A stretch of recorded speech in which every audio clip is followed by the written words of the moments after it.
Mr. Why do you always criticize the media in all of your presentations from day one to day? Why does the media always criticize my plan? Full stop. End of story. Next question.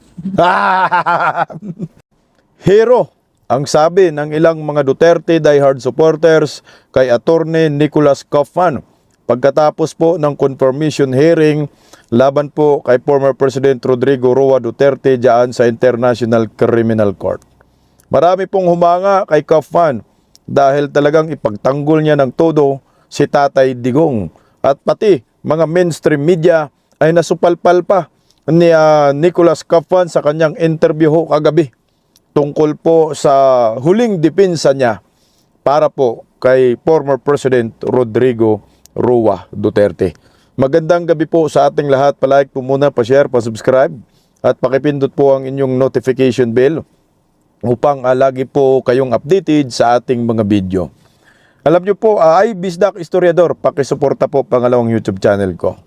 Nakakahanga po itong si Attorney Nicolas Kaufman na kahit hindi po siya Pilipino, pero nakikita mo yung pagmamahal niya kay former President Duterte at ang pagtatanggol niya kaya Tatay Digong ay galing sa puso. Maganda rin po kasi pag yung defense team mo merong tinatawag na rapport, no? Rapport at yung magaan yung puso niya sa kay former President Duterte.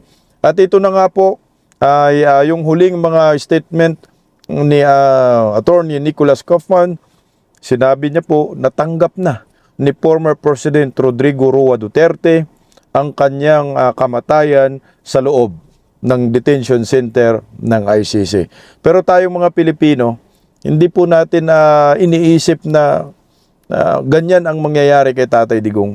Na priority pa rin po natin na si Tatay Digong ay makauwi po ng Pilipinas ng ligtas at buhay. Hindi ho po pwede na uwi si Tatay Digong na wala ng buhay. Pero anyway, para po sa atin, kahit anong mangyari kay Tatay Digong, buhay man o patay, manatili pong bayani po sa maraming Pilipino si Tatay Digong. Pakinggan po muna natin itong statement ni Attorney Nicolas Kaufman bago po yung interview na nasupalpal niya po itong mga media, bias media, na bayaran din, tumanggap din ng mga malita. Pakinggan po natin si Attorney Nicolas Kaufman, narito po.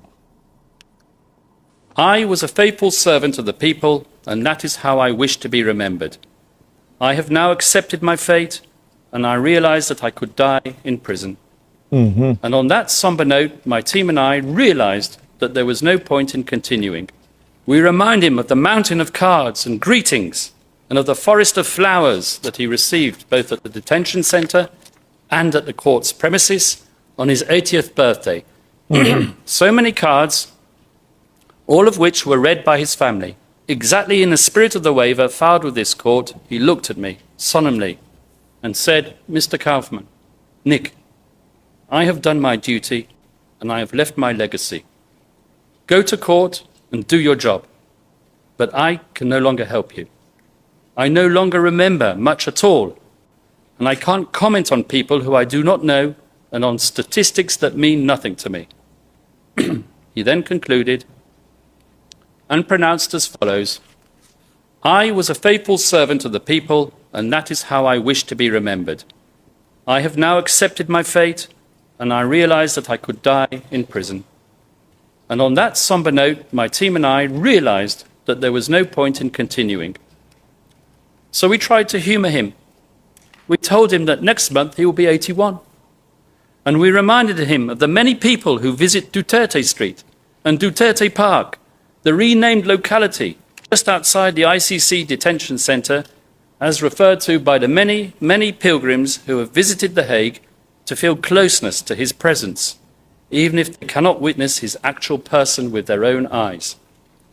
We remind him of the mountain of cards and greetings, and of the forest of flowers that he received both at the detention center and at the court's premises on his 80th birthday. So many cards, all of which were read by his family, that we had to provide 2 sacks to take them back to our office. So many bouquets of flowers that the prison had to bring a van to take them away. The flowers that reached the court premises were strategically placed around the building, and although so appealing and desirable and coveted by the staff, were avoided once the staff was told of their origin. So these flowers just rotted in the corridors until the smell forced them to be thrown away. We showed him some photographs of his family. We showed him photographs of his youngest daughter, Veronica, Kitty, who writes to him every day so often that the letters are piling up in his room. His face starts to light up. We showed him pictures of civic events in the Philippines with Sebastian Baste and Paulo Pulong present. He laughed and told us what he remembers of their days as young men in Davao. We showed him pictures of Inday Sara greeting the enthusiastic crowds of people in the Philippines, and then finally his face beamed with pride. Grabe, no? Yung pagkabayani ni Tatay Digong nakatatak na talaga. Kahit ano pong mangyayari sa kanya, napakatalino, no? Itong si Rodrigo Roa Duterte. Hindi po yan makakalimutan ng maraming Pilipino kahit anong mangyari sa kanya. Sabi niya, tanggap ko na. Na kung ano man ang mangyayari sa akin. Dito sa dahil mamatay man ako dito sa detention center, matagal ko nang tanggap. Pag tiningnan mo, pag ikaw mahal sa buhay niya, grabe naman yung tatay namin, meron pa rin prinsipyo, no? Makikita mo rin yung pagkatao niya na talagang strong man, no? Yung kamay na bakal, iron fist na tatak Duterte, nananatili pa rin, no? At magbe-birthday na nga po si Tatay Digong sa March 28. Ngayon po, siyempre, alam naman ni Tatay Digong na mahal siya ng taong bayan. Kaya pasalamat rin po tayo dyan sa Duterte Street, Duterte Park, mga DDS, no? Isipin mo, 1 year na, mag 1 year na si Tatay Digong ay hindi pa rin iniwan ng maraming Pilipino dyan sa labas ng detention center sa International Criminal Court. Ito yung hindi matanggap ng kalaban. Mantakin mo, ha. Kinulong na nga si Duterte, no? Kinidnap na nga, nandyan sa ICC, pero lalong pong humigpit at dumami po ang mga supporters ng naturang Duterte, former president. Hindi yan pwedeng mabura, no? At kailanman hindi yan mabura sa tatak na Duterte sa isip ng bawat Pilipino. Dito sila talo. Na hanggang ngayon, ang iniisip pa rin ng maraming Pilipino, Duterte pa rin ang Pilipinas. Yan ang pinakamasakit para sa kalaban ni Digong, para kay Bongbong Marcos, sa Rimulya Brothers, Torre, mga Dilawan, Pinklawan, mga loyalistang tanganista. Yan ang pinakamasakit sa kanila. Para sa akin, ha. Kasi bakit ginagago na ho ninyo si Duterte, tingnan mo. Hindi siya nasasaktan. At sabi niya, tapos na. Tapos na yung tinatrabaho ko at pinaubaya na lang niya itong mga kaso niya kay Nicholas Kaufman. Alam na yan ni Tatay Digong at nakaukit na yan sa palad niya. Siyempre, tayong mga Pilipino, lalo tayong mga supporters, mga DDS, hindi po tayo pwedeng papayag na hindi ganun-ganun na lang, na makalimutan lang ang isang Rodrigo Roa Duterte na nag-iisang Pangulo ng Republika ng Pilipinas na matapang kinalaban ang mga durugista at kriminal o sindikato mga kurakot sa gobyerno. Wala na pong iba, si Rodrigo Roa Duterte. O ito, pag-usapan po natin yung katapos kasi niyan, in-interview si Attorney Nicholas Kaufman ng mga, siyempre, mga media practitioner, kasama na rin mga political vloggers, kasama na rin yung mga bayarang media. Nasupalpal ni Attorney Nicholas Kaufman yung isang bayarang media. Kilalang kilala niyo po ito.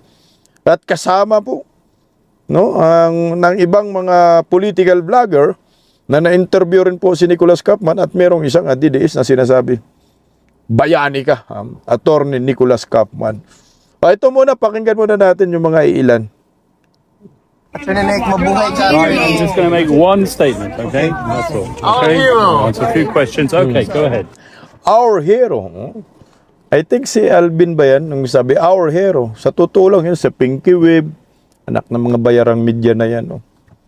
Napahiya kayo international. Bayani, si Nicholas Kaufman. Bakit po tinawag ng isang DDS na bayani si Nicholas Kaufman?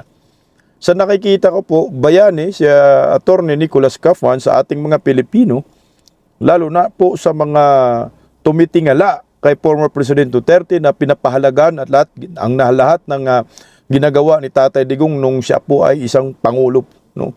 6 years. So bayani, ikaw ay bayani ng bayani.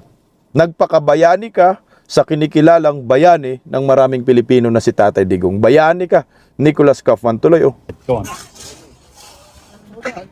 All right, so how did Your you statement? assess the whole 4 days? Well, I'm not going to pass judgment on the performance of the prosecution, Saka. the performance of the victims' representatives, or my own performance. That's for the judges to decide, and it's not a show. The judges will take their decision based on the evidence, and the evidence has been presented to them by the prosecution. The evidence has been challenged by us, the defense, and we trust the judges to take the right decision. Attorney Nick, multiple times during online streaming, the statement, especially if it's the presentation of the defense, it has been cut off multiple times. Do you know the reason why they are doing this? Well, I think Judge Motok made it clear that there are certain aspects of the court transcript that cannot be broadcast to the public because there are protective measures. There are what I've referred to as reductions throughout the hearing, and that's the reason why. Attorney Nicholas Kaufman, Anak ng kamuti, napansin ninyo yun, no? Yung panay pag si Kaufman at nagsasalita, nagdedepensa kay Tatay Digong, nakailang bisis kinakat yung video, hindi pinapalabas. Meron daw mga bagay na hindi pwedeng ipalabas para sa proteksyon ng mga biktima, di umano ng EJK, anak ng kagwang. Akala ko ba, transparent kayo? Dapat pinapalabas ninyo. Bakit ba yung mga banat ni, Bulayog, Bulayog.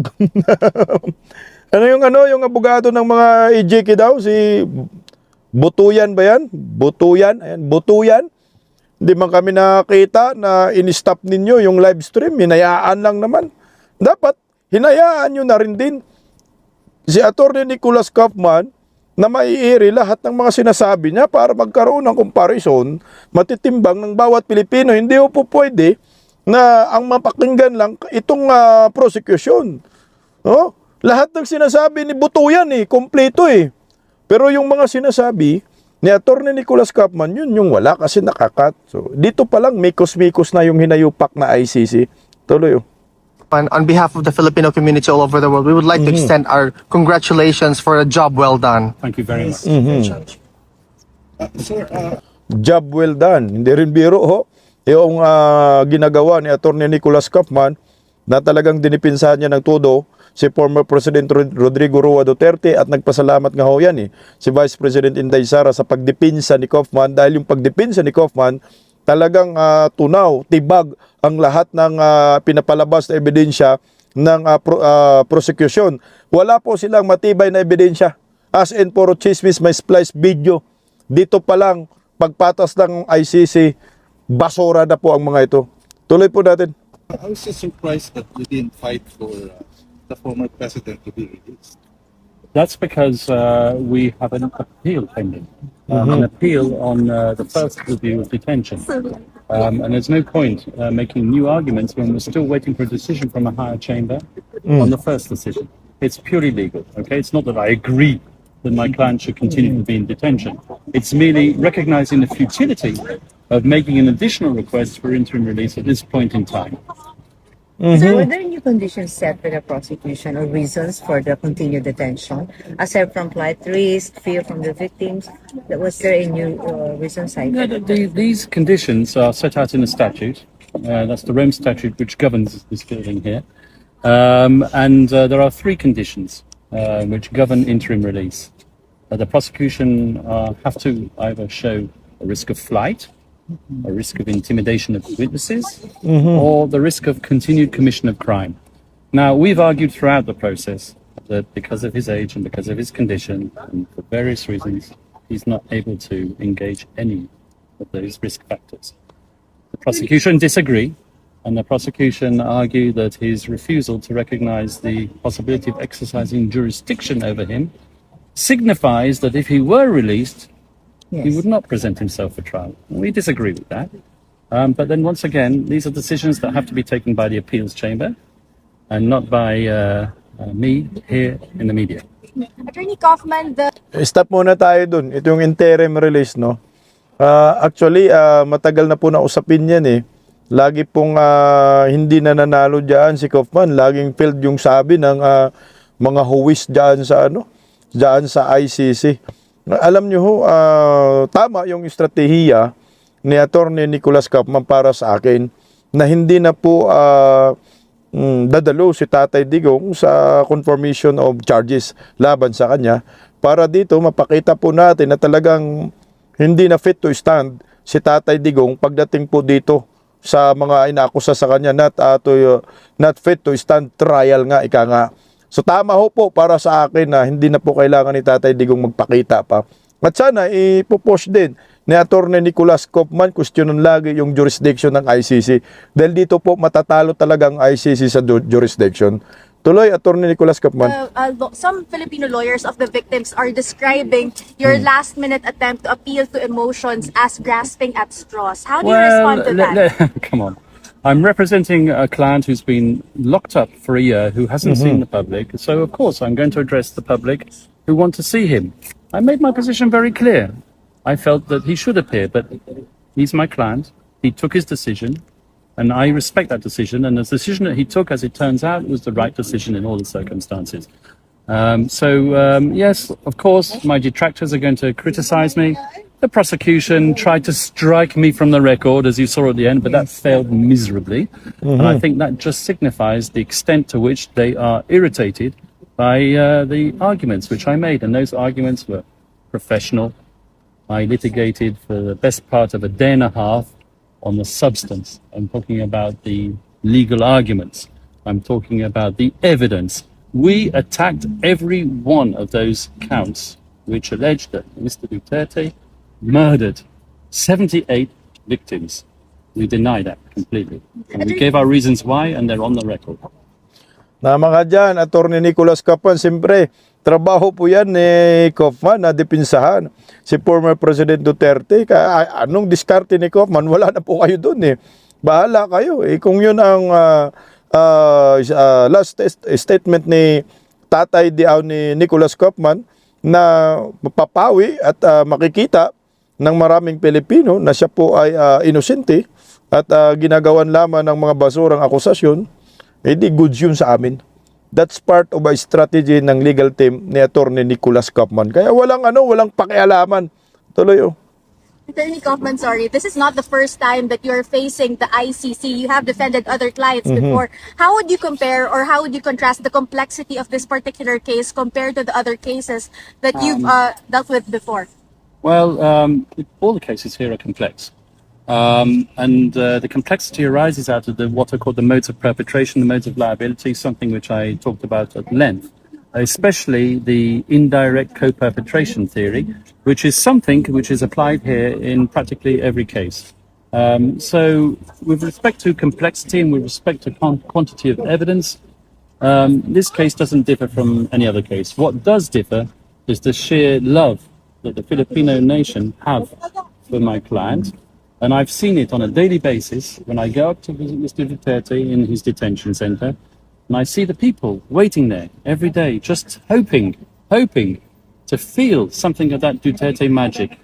It happens even when I travel abroad. For example, I can go to a foreign country, the United Arab Emirates. I land at the airport and there are Filipinos there and they recognize me straight away. And they come up to me, they want to hug me, and then they cry. They cry because by crying on my shoulder, they can feel that they're getting some form of closeness to the former president. Grabe no, nakakaiyak naman yung sinabi ni Kaufman na pag pumupunta sa ibang bansa, makikita siya ng mga Pilipino ay niyayakap siya at naiiyak. Siyempre, pasalamat no kay Attorney Nicolas Kaufman na ipinagtanggol niya ang ating pinakamamahal na Tatay Digong. Ito po yung pagkakaiba sa mga di umano'y mga hinawakan ni Attorney Nicolas Kaufman. Siya po ang maraming panalo na kaso dyan sa ICC. Si Attorney Nicolas Kaufman, marami na po siyang napanalong kaso dyan sa ICC. Kaya niniwala po tayo dito na si former President Duterte ay mananalo. At pag hindi lang magiging bias itong ICC, yung ebidensya ng mga hinayupak na yan ng prosecution ay puro chismis, splice video, marites, at meron pang ang video na sinita po sila ngayon. Magpapile na nga yata ng copyright. Yung may hawak ng original na video dahil ginamit sa EGK. Hindi naman EGK yun, panahon na iyon. Kaya naniniwala po ako na mananalo tayo dito, Attorney Nicolas Kaufman. At ang pagkakaiba pa, dahil nga mahal na mahal ni ng maraming Pilipino si Tatay Digong. First time niya siguro nakahawak ng isang kaso na ito na yung kanyang kliyente ay sinamahan ng kanyang mga supporters mula noon pag-umpisa dito diyan sa usapin sa ICC. Nandyan na yung mga Pilipino. Pagpasok niya sa ICC, nandyan mga Pilipino. Paglabas niya sa ICC, nandyan ang Pilipino. Mag-travel abroad, nare-recognize siya at pinapasalamatan pa siya. O ito, pakinggan natin kung paano nasupalpal ni Attorney Nicolas Kaufman itong hinayupak ng mga bayarang media na rito. That's indeed true. Okay? All right. Thank you very much. Let's hope for the best. Just the closing statement Yes. on the, well, how Yes. you addressed or spoke with the president when you met him last Wednesday when the hearing was on a break.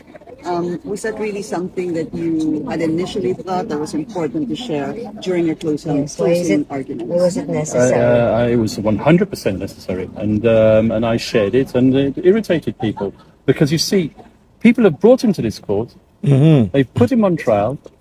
He asked all the time, if I've done something wrong, let me be tried in front of my own people. And they want to silence him once he's here by standing up and asking for it to be struck from the record. Okay? I didn't testify on his behalf. I just told them the difficulties that I'm facing and the reasons why he didn't want to present himself before the chamber. Not out of disrespect, but because he raised a legitimate argument that he does not recognize the possibility of this court exercising its jurisdiction over him. And that was the very first thing he said when he was arrested back in the Philippines, having arrived from the Hong Kong.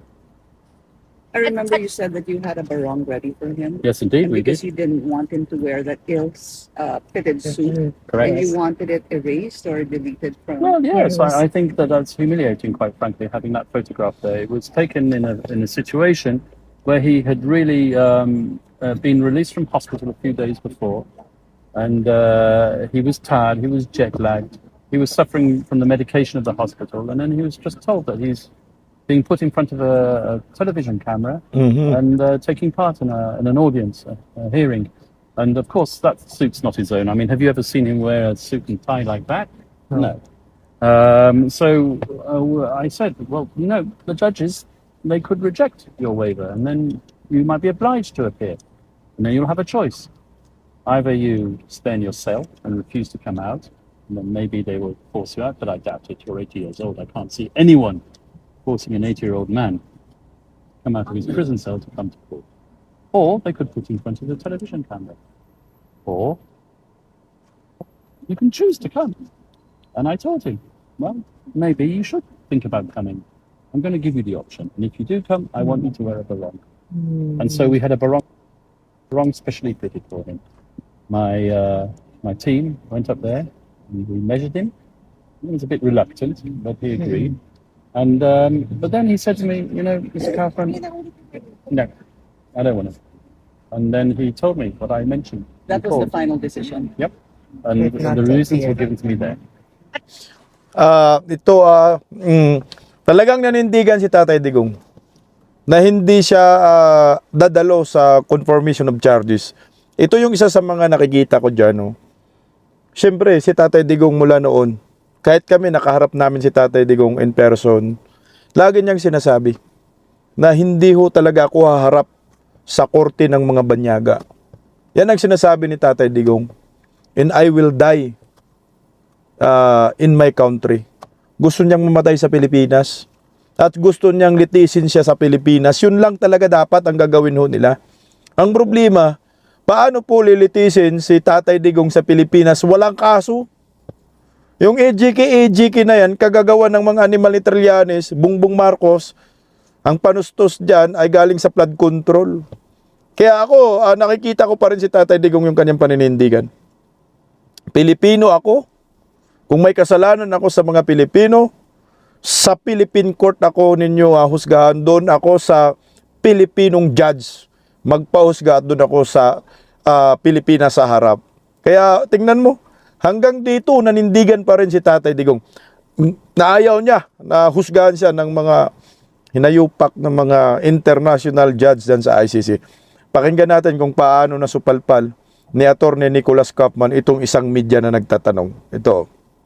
Attorney, have you already spoken to the family? Did they already give you a feedback as to what happened in the proceedings in the last I've meeting? just finished, finished my submissions. I've just come out. Perhaps by I've a been with Zoom my call team. I haven't had an yesterday. opportunity. Come on. All right. Yeah. When will you update him? I'll be calling him this evening. Why do you always criticize the media in all of your presentations from day one to day? Why does the media always criticize my plan? Full stop. End of story. Next question. Anak ng kamuti itong hinayupak na hindi, nagkalat ka pa dyan sa ICC, day. Oh. Tinanong mo pa talaga yan sa kay Kaufman kung bakit binabanatan ni Kaufman kayong mga bayarang media, mga ugag kayo. Eh siyempre, binabanatan ninyo si Tatay Digong. Si Kaufman, sinasapuso niya yung kanyang pagkaabogado. Para depinsan si Tatay Digong, hindi papayag na babalahurain lang ho ninyo si former President Duterte. Hindi po pwede na tingnan lang ni Kaufman kung ano yung mga propaganda po ninyo, mga bayarang media kayo, tumatanggap kayo ng mali-malitang pera, di ba ho? Eh siyempre, ako abogado, ako dinidepinsahan ko yung kredibilidad ng aking kliyente. At hindi ho po pwede na anak ng kagwang ay sirain lang ho ng sirain ninyo basta-basta si Tatay Digong. Eh putang ina, nasupalpal, napahiya kayo dyan. Oh, kung akong media, uwi na lang ako sa Pilipinas at mangiyak-ngiyak, masumbong kay Palakat, pagsumbong kay Bongbong Marcos. O ito, pakinggan po natin si Attorney Nicholas Kaufman, pagpatuloy natin. Sir, So when you said to the president last Wednesday, you haven't seen him since then? Well, no, because I've been in court. It's a bit difficult. Are you Okay, and I gonna had see to him- work on my closing submissions last night. Are you gonna see but, him now? but I'm not going to see him now because I'm not allowed to because it's past visiting time. Okay, but Sir, I should will the be speaking to sir, him. sorry, should the appeals chamber grant your appeal with regard to the change in the place of detention? What place do you have in mind aside from the I detention can't facility? tell you that, I'm afraid, because that's confidential. Okay. When will your next visit to the president, for President Duterte, sir? Well, I'm going to take a bit of a break now. I've been working very hard, as has the whole of my team. I think I deserve a break. So I'll be seeing him shortly. There are a couple of decisions which are due to be rendered, as you know. First of all, the appeals decision on jurisdiction, and also the appeals decision on his first review of detention. Can you start a Filipino lawyers, attorney. since it's, the confirmation of charges is already finished? Yes, it is, and the honourable judges have 60 days to take their decision. How about the Filipino lawyers? Are they already applied for the ICC? I haven't had an opportunity to speak to them.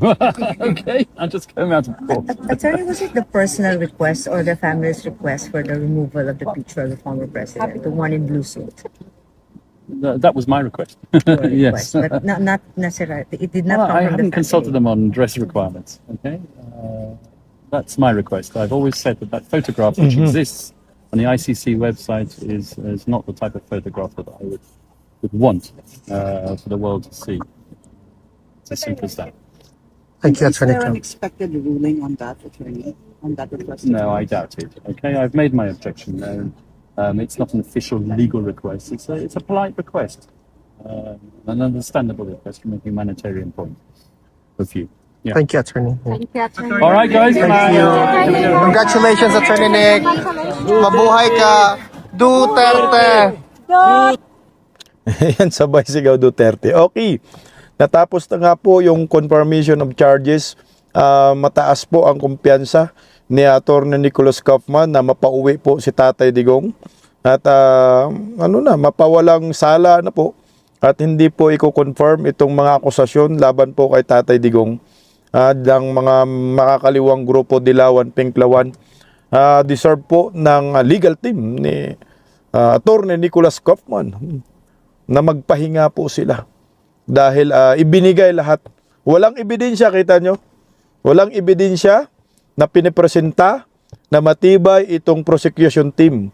Hindi po natin nakita kung meron ba talagang anong tawag? AJK, walang mga witness, walang nagpapakitang dokumento na nandun si Tatay Digong, inutos si Tatay Digong ang di umano pagpaslang sa mga durugista na harap-harapan. Walang ganun. Nananakot lang naman si Tatay Digong, huwag niyo subukan, masisira buhay niyo. At kahit man ang dokumento na kautusan, ay wala po silang maipakita. So ano po ang mangyayari dito? So sabi ni Attorney Nicholas Kaufman, ay magkakaroon po ng 60 days, no, para desisyonan ng ICC kung makauwi na ba si Tatay Digong. Ito po yung mangyayari, oh. Ayan. Teka lang, hindi natin naayos. Isin lang natin, oh. Ito po yung mangyayari sa confirmation of charges. Posibleng magkaroon ng botohan. Yan po ba ay tawag yan? Nakumpirma? Hindi tiyak, yan ang posibleng magingyaring butuhan, at hindi nakumpirma ang charges. Pag hindi nakumpirma ang charges, ang mangyayari, pwede pa yatang apila itong prosecution, no? Pag hindi nakakatigan, automatic uuwi na po si former President Duterte sa Pilipinas. Okay, may ebidensya ba? Wala. O ito, pakinggan natin itong si Attorney Salpanilo dahil tinawanan ni Attorney Salpanilo itong prosecution. Narito po, pakinggan natin. Ito, magaling na abogado din eh. Okay, Attorney Sal, your assessment po dito sa defense of Attorney Nick Kaufman. The prosecution theory has been shattered to pieces. Beyond their vision. You know why?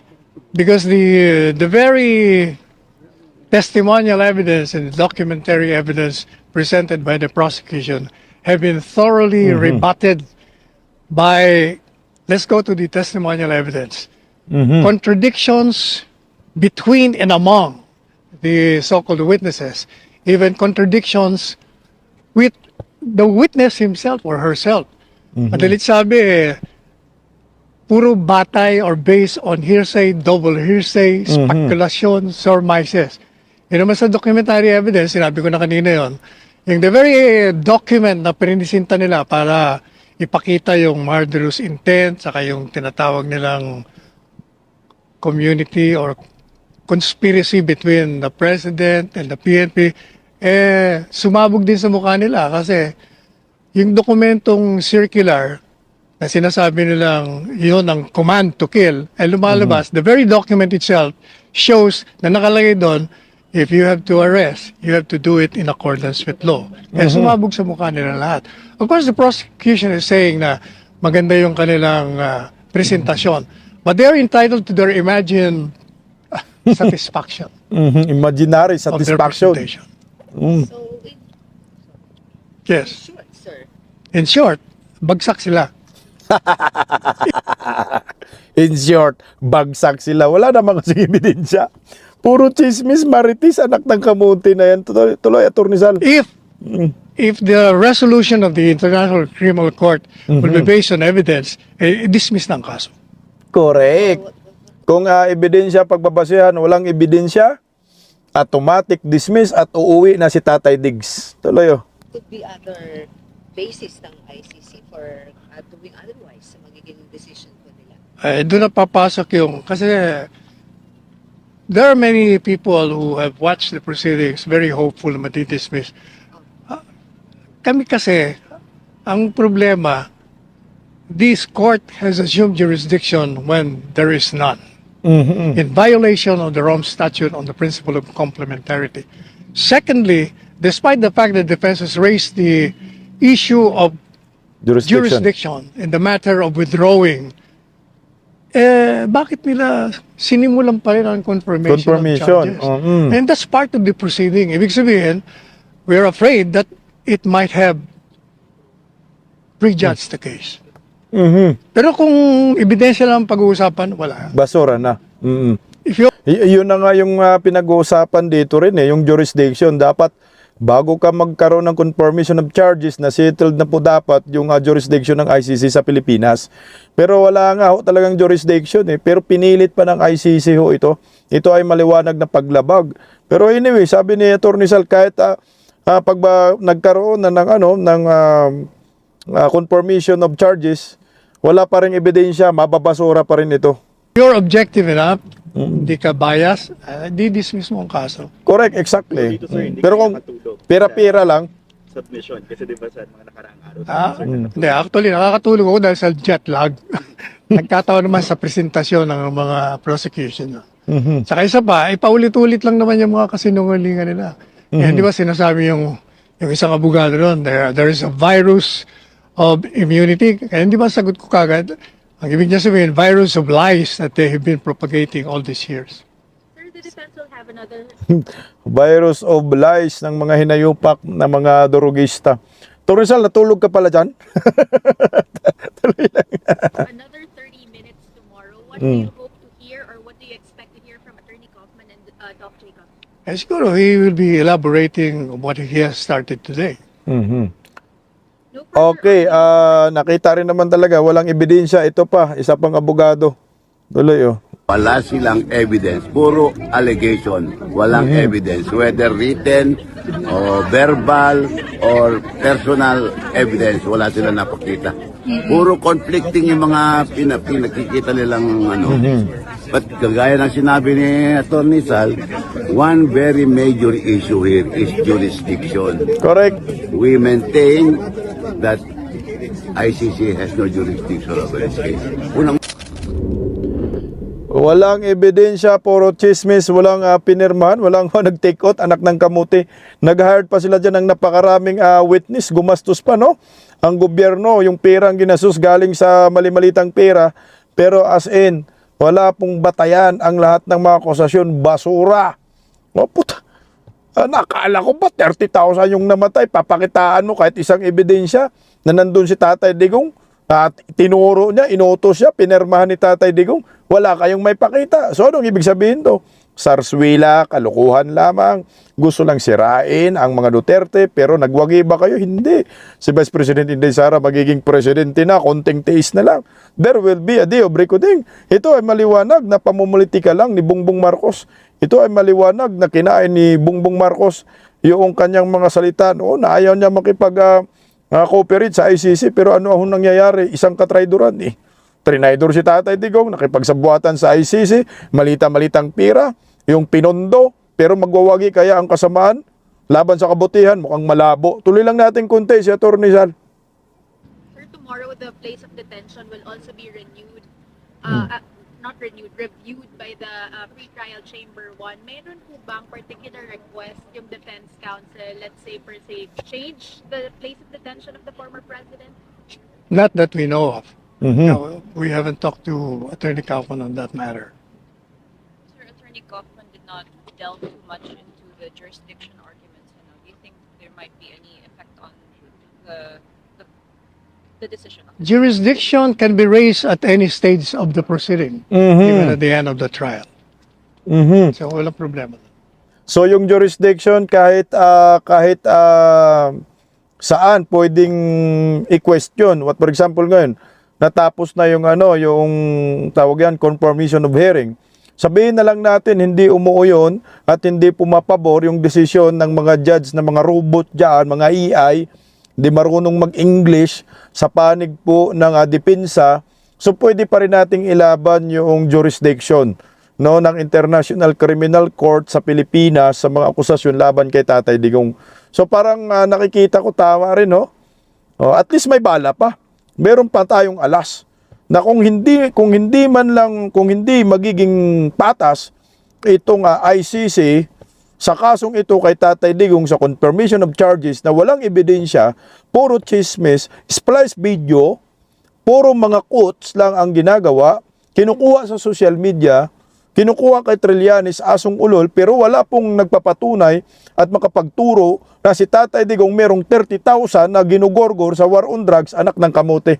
Lahat yan ay mapunta sa chismis, mapunta sa hearsay, at hindi po yan tinatanggap sa korte. Anak ng kagwang, kung tanggapin ba yan ng international judge na hindi marunong mag-English. So isa lang ang ibig sabihin dito. From time to time, after 60 days, ano ba? Ang grabe, ang layo, no? 60 days. Kung yan ay dapat ng ibasura na yan, yung kaso labang kay Tatay Digong, at pauwiin na yan si Duterte sa Pilipinas dahil marami nang nananabik, lalo na si Vice President Inday Sara nangungulila na yung tatay niya. Mantakin mo yung tatay mo, mamamatay sa ibang bansa na walang kasalanan, mamamatay sa detention center. Nagkasakit yung tatay mo, hindi mo man lang mabilhan ng gamot, hindi mo man lang madalaw ng ganun-ganun lang kabilis. Mahirap yung kalagayan nila, gumagastos din yan ng pera. Isipin mo, saan sila kumukuha ng pera dyan? Lahat ng kanilang pinaghirapan sa tanang buhay nila sa pagiging totoong public servant, masasayang lang. Maglaho lang na parang bula dahil po sa kagagawan ng mga hinayupak na ito. Siyempre tatay nila yan eh. Mamimiss talaga nila. Tayo nga na hindi natin tatay, mamimiss natin si Tatay Digong. Kaya kayong International Criminal Court ng mga robot, di marunong mag-English, babae nagsasalita, busis lalaki yung lumalabas. Minsan nagiging barako pa, minsan nagiging sindikato pang busis, anak ng kamuti na kapagtataka. Hindi kayo deserve magiging international judge dahil hindi kayo marunong mag-English. Pero anyway, maliwanag po, nasupalpal, nakipagbardagulan si Atty. Nicholas Kaufman dito po sa mga bayarang media at ipinagtanggol po niya si Tatay Digong at dagdag niya at anggap na po ni former President Rodrigo Roa Duterte na mamatay siya dyan sa ICC Detention Center. Pero mukhang malabo po yan. Mukhang makakauwi po yan si Tatay Digong. Sana po maaga ng desisyon before 60 days para kahit man papano mauwi na to si Tatay Digong at magamot na po ng maayos dito sa bansang Pilipinas at makapiling na po ng kanyang mahal sa buhay at makapiling na po mismo ng maraming Pilipino, mga OFW dyan sa daig. Alam nyo po, pag makauwi si Tatay Digong, piyesta buong mundo at maraming magsiselebrate at maraming magpapalitson yan. Kagaya ako, magpalitson ako sa probinsya ko, 2 litson para kay Tatay Digong. Malapit na birthday ni Tatay Digong, March 28, anak ng kamuti naman. Huwag naman ho sana, pangalawang birthday, dyan sa ICC Detention Center. Naku, animal. Nakaka-buisit. Pero naniniwala ako, Tatay Diggs, may awa ang Panginoon. Mahal ka ng Panginoon, Tatay Diggs. At naniniwala ako, igagawad niya ang kalayaan sa isang taong inosente na ginagago ng mga durugista at mga kriminal sindikato sa gobyernong Marcos. Pagising sa umaga, tanghali at gabi, nakikita ko ang post niya, ang hapdi. Paano nga ba to? Di ako makatanggi. Watch ko na lang at isipin ng mabuti. Bisdak Pilipinas. Bisdak, tinig ng katotohanan. Sa bawat vlog may laban sa kasinungalingan. Mulat ang mata, gising ang masa. Bisdak Pilipinas, para sa bayan, gumigising sa diwa. Sa likod ng kamera, tapang ang dala, walang sinasanto kung mali ang gawa. Hinay-hinay, pero palaban.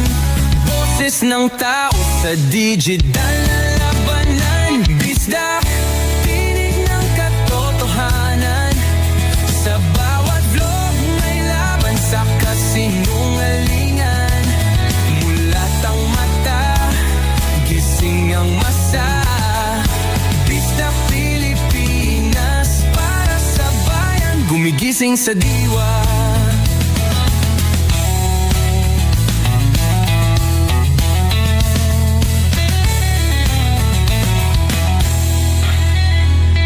Hindi artista, hindi politiko, pero ang katotohanan, sigaw niya ay buo. Sa YouTube o Facebook man siya makita,